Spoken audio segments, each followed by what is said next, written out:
Hey David, I'm here in the middle of my workout, so excuse my less than professional attire. Although, as a trainer, we can always get away with sweatpants. But I figured starting next week when I do send you your whole plan, I am gonna have some kettlebell stuff in there for you because truthfully, kettlebells are insanely metabolic. I'm still gonna include some of the big boy basics with the barbells and stuff like that. But I do want you to start practicing at least with the kettlebells so we can really hit the ground running. So if you master or at least become comfortable with the kettlebell swing, all the other kettlebell stuff actually gets really, really easy. So I'm gonna go ahead and I'm just gonna tutorial that for you really quick. It is a hip hinge movement, which means it is mostly done with the hips, pretty much primarily done with the hips. It is not an arm swing, despite what you might see if you ever watch the CrossFit games, and it is not a squat. It is not a knee bend motion, all right? So, we got our kettlebell. We're gonna set this out in front of us a little bit, kind of like you're reaching forward to snap a football. So, again, I'm gonna bend at the hips. Now, you can have a little soft bend in your knees.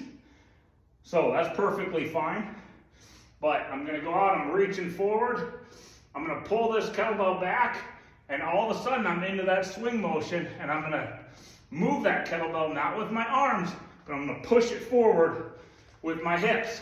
So thrust your hips in, and then as it goes back, just kind of let it fall back, go down with it, and push it forward again. So I'm pushing it forward with my hips. Notice kettlebell's not going all the way up here. As long as it gets to your belly button height, you're golden. That's all you need it to do to reach maximum efficiency. You should feel it in your hamstrings, in your butt, and in your lower core when you lock out at the top right here, because your butt's gonna squeeze and your core's gonna tighten up. You'll definitely feel in those bottom couple abs.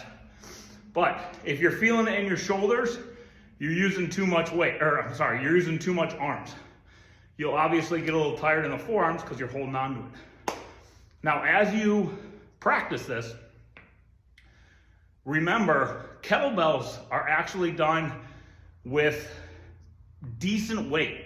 You don't want to be able to use a weight that's too light, because then it's super easy to just manipulate it with your hands or your arms, You need that swing momentum from your hips, that drive from your hamstrings and your butt to push that forward.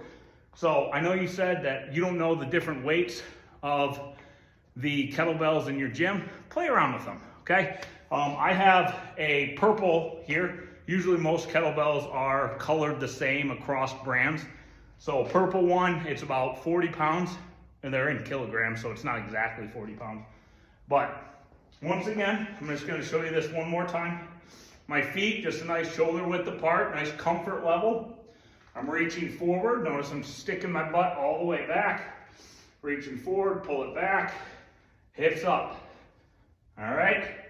It's just going right to my belly button. If I can get it up here, just using my hips, congratulations. You need to go heavier. So give that a shot. If you have any questions, you want to videotape yourself, you want to send it to me, kind of dictate your form and stuff, I'd be absolutely happy to do that.